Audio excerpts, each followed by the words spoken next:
and they meet. Here it forms joints.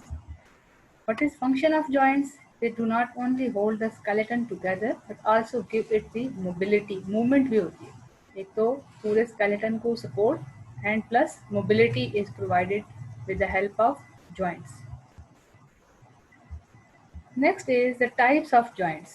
We classify the joints on different bases. The first base by which we classify the joints is the amount of movement allowed by them. कितने movement allow हो रही है. पहली category है ये with the help of हम कितनी हमें मूवमेंट अलाउ हो रही है. The first is immovable joints, second slightly movable and third is freely movable joint. As we know, in the skull, our bones they do not move; they are not movable. And the second is slightly, but the bones which move in a little bit movement. And the third is freely movable joints, like the bones of our legs and the arms. And then freely maybe there are two types, hinge joint and ball and socket joint. As the bones of our shoulder and hip bone, they are ball and socket joint, while the knee joint and elbow joint, these joints are hinge joint. These diagrams you can see, this is the elbow joint, shoulder joint, this is ball and socket joint. It can move in the forward and reverse in a circular motion. This is hinge joint. This is present at our elbow and at the knee. This is hinge joint. And the third is pivot joint.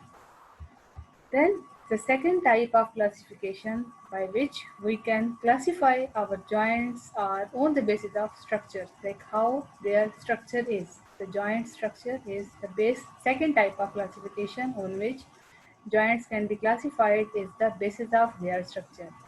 In this type of classification, we have three types of the joints. Number one, fibrous joints. Number two, cartilaginous joints. And number three, synovial joints. What are fibrous joints? As the name indicates, fibrous means these joints are held together by short fibers, small fibers and छोटे fibers and which are embedded in the connective tissues. And with the help of these short fibers, these joints are held together. Means these joints are united, which are connected with each other with the help of short fibers, and these short fibers are embedded in connective tissues. Where these joints are present? These are present in the skull and they fix the teeth into the jaws. Like our teeth are embedded in our jaws with the help of these joints, and these joints are called fibrous joints. Second type of these joints are cartilaginous joints. As the name indicates, these joints are present between the growing bone, right? And these bones held together by fibrous cartilage. Okay, like not any fibrous little fiber material, but the fibrous cartilage are found between the vertebrae. Means in the vertebral column, different vertebrae are present, and between the vertebrae, fibrous cartilage is present.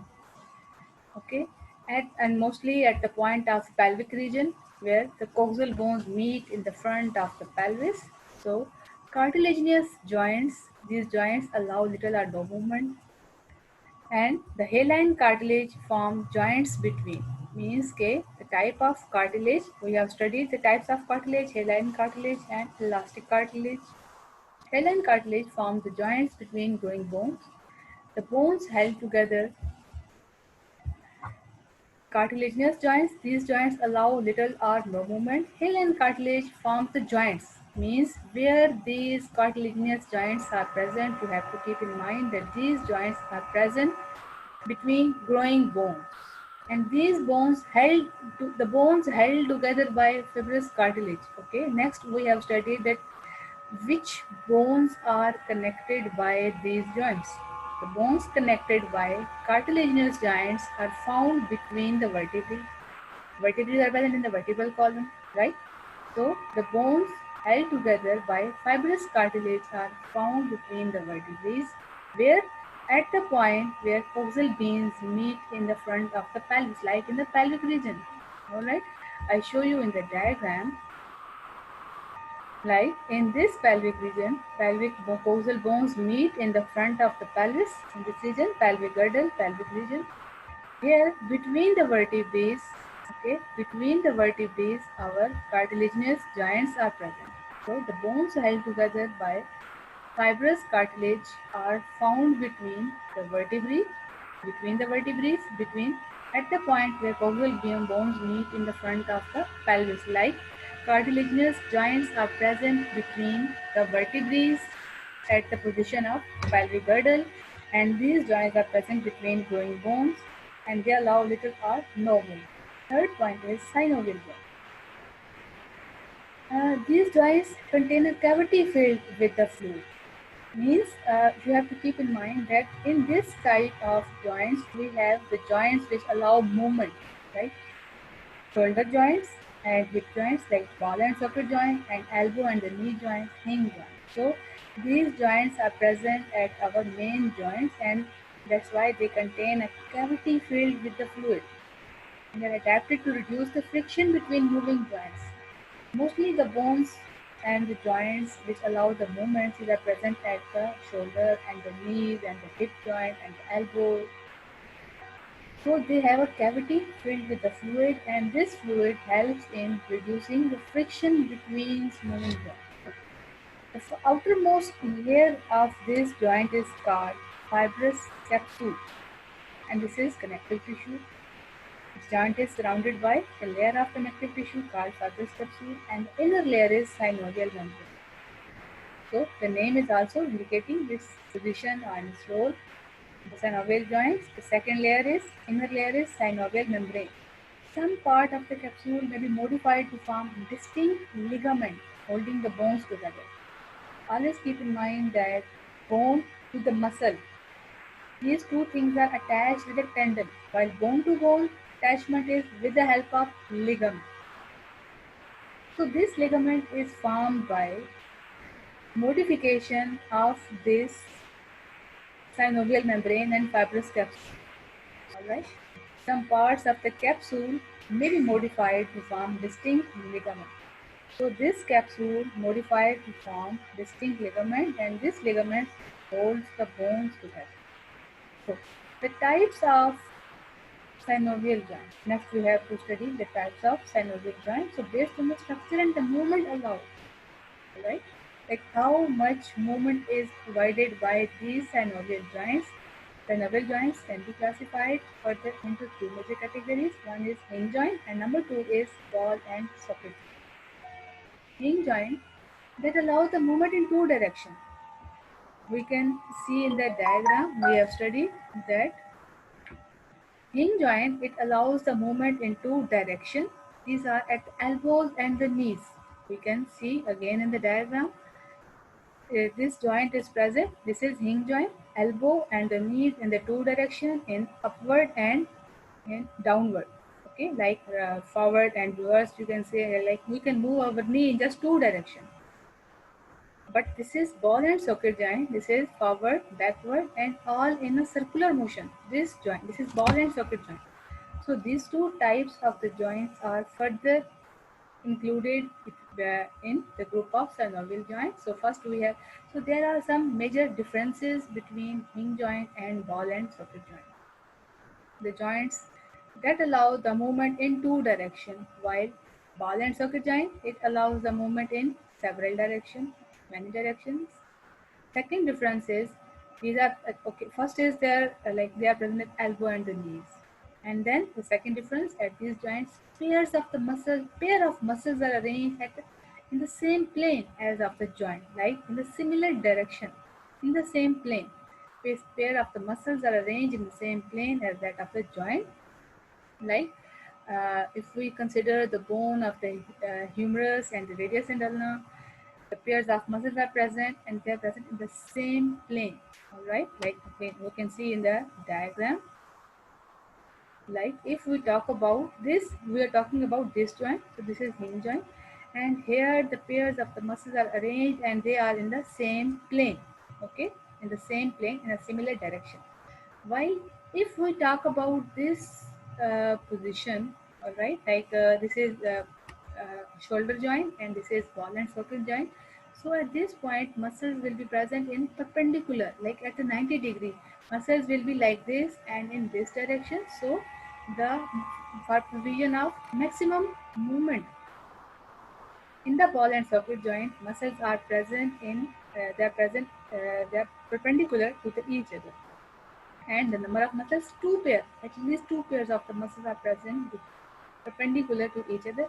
They provide maximum flexibility. So, if the question is like maximum flexibility is provided by which type of the joint, so it is ball and socket. Hip joint and shoulder joints are the examples of ball and socket. So you can now differentiate between hinge joint and ball and socket joints, like movement in two direction, movement in several direction. Pair of muscles are arranged in this. At least two pair of muscles are arranged, and then the position of the muscles, they are present in the same plane as that of the joint. And then uh, in the hinge joint, one end of the each muscle, like origin or initial point or the starting point, is fixed to the immovable bone on the one end of the joint, and the other end of the muscle, insertia, is attached to the far side of the joint. We can see, we can this, like here in the hinge joint, there you can see like origin will be the starting point of the muscle. This is at the immovable joint. Okay, this will be origin will be at the initial point, starting immovable position of the joint, and insertion is at the distal end, at the other end of the bone, at the other end of the joint. So this was all about the types of joints. So the next topic is deformities of skeleton. There are different types of deformities. Human skeleton can go through different types of problems. These can be genetic causes, these can be hormonal causes, these can be nutritional causes, and then some specific problems like disc slip, spondylosis, sciatica, and osteoarthritis. So these are all the types of human skeleton deformities. So each cause have specific problems and specific treatments. So as we all know that the human skeleton support an upright body. Upright body, its movement, its position, its shape, and also it provides stability and protection. Sometimes our skeletal system becomes weak and result in deformation. So this weakness can be due to specific reason. It can be either genetic cause, some problem in the DNA, which results in different shape, different function, or any kind of problem in the DNA. And some causes of hormonal change, hormonal causes like some specific hormones which are either in decreased level, and this decreased levels of specific hormone, this leads to bone breakage and bone weakness, and some other nutritional causes like there is some problem in our food and sometimes our nutrition. This results in bone softness, bone weakness, and then after result is bone breakage. So first type is genetic causes. In the genetic causes, we have three types of genetic causes which can cause deformities in the skeleton. So the first is cleft palate. Okay, cleft palate, it is a condition in which palatine processes of the maxilla and palatine fail to fuse, like they do not meet with each other, and there is an opening. There is an you can say hole in the oral or the nasal cavity, and it interferes with the sucking, like during the eating process or the drinking process. It can lead to inhalation of the food into the lungs, causing aspiration pneumonia. Like if anything, it goes from this uh, nasal cavity, this cavity, this hole into the lungs. It can cause two serious problem. I can show you the diagrams. We can see. Um,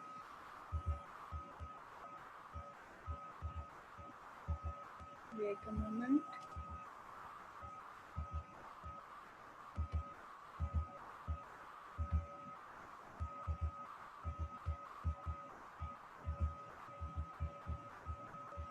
So this is the cleft palate, diagram of the cleft palate.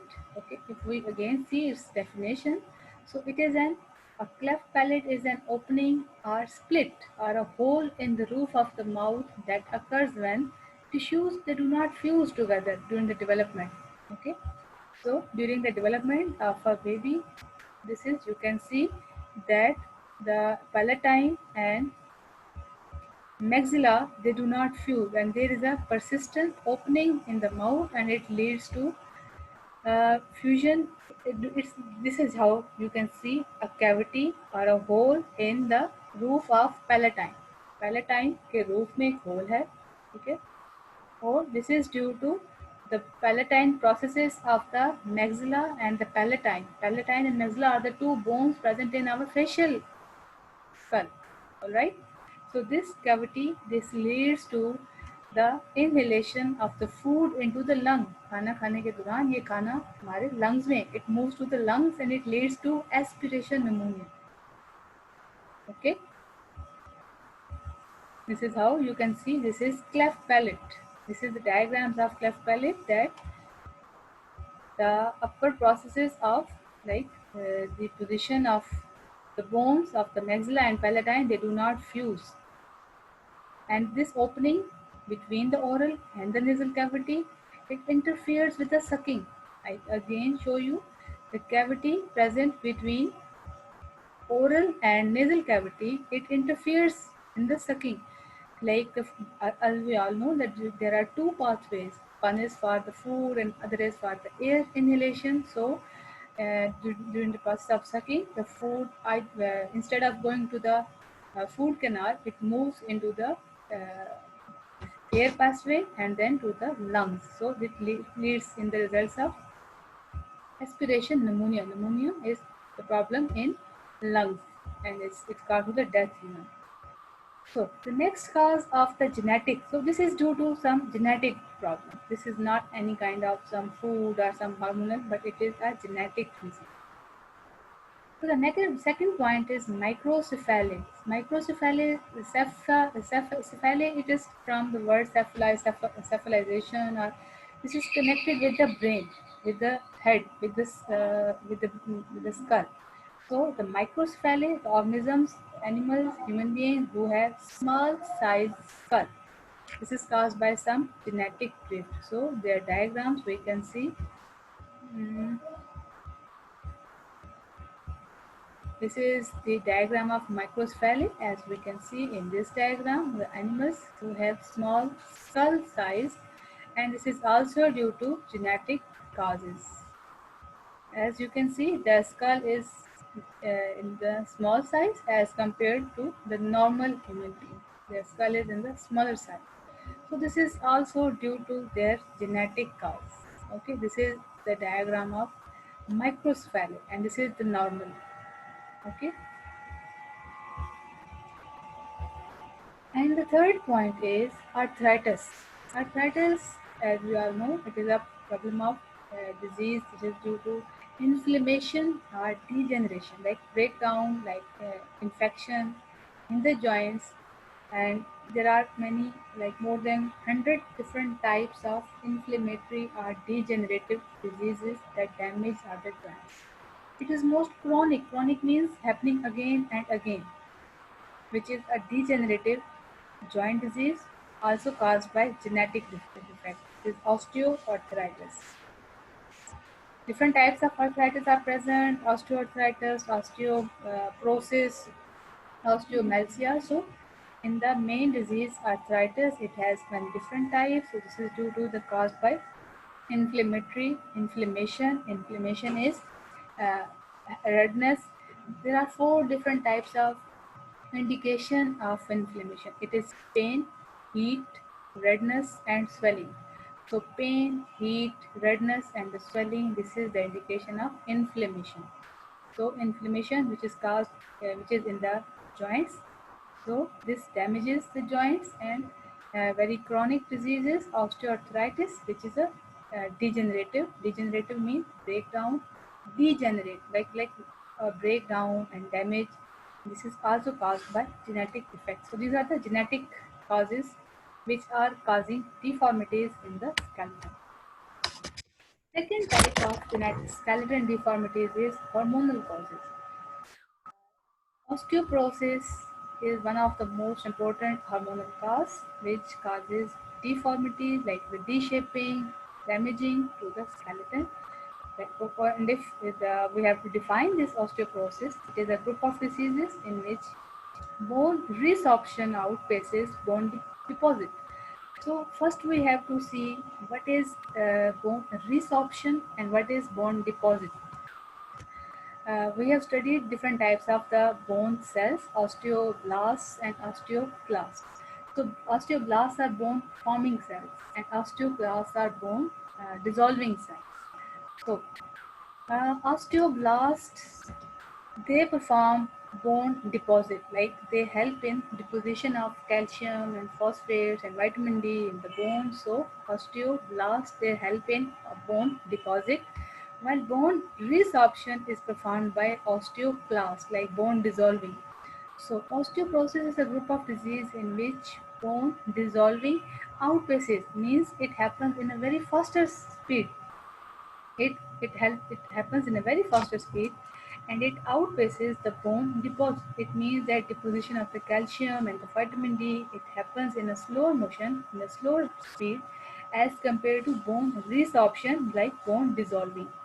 So due to the higher speed of bone dissolving, bone mass is reduced, bone volume, bone size is reduced, and chemical deposition of the matrix remain normal. And the chemical deposition of the matrix, like the inner material of the matrix, is it remains normal, but the main problem is bone mass and the bone size. And now we will see that what is the basic reason. It mostly occur in the aged woman, which is related to decreased estrogen level. These are the hormones these are connected with follicle stimulating or reproductive systems. So we will study in the next chapter in detail what are estrogen level and what are their basic role. Other factors may contribute include insufficient exercise, diet poor in the calcium and the protein and smoking. These are the different causes which enhance even this problem of the osteoporosis. So the main factor is decreased estrogen level, like the hormone, which is female specific, and it helps in different reproductive cycles and everything. So this is decreased estrogen level, and it causes problems in the joints, and bone mass is reduced. So the one treatment is estrogen replacement therapy. Like if we provide estrogen to the patient in the form of medicine, so it offers the best protection against osteoporotic bone fracture. Like if the condition goes to such an bad condition, like it results in bone fracture, so estrogen replacement therapy, it provides best protection. Like best treatment is the estrogen replacement therapy. This question can be like, what is estrogen replacement therapy? So you will have to answer it, that this is the therapy which is provided to the patients of osteoporosis who have decreased estrogen level. So providing sufficient quantity of estrogen can help these patients to provide protection against these factors. So this was the today's topic. Tomorrow inshallah we will study the other factors which are causing bone deformities.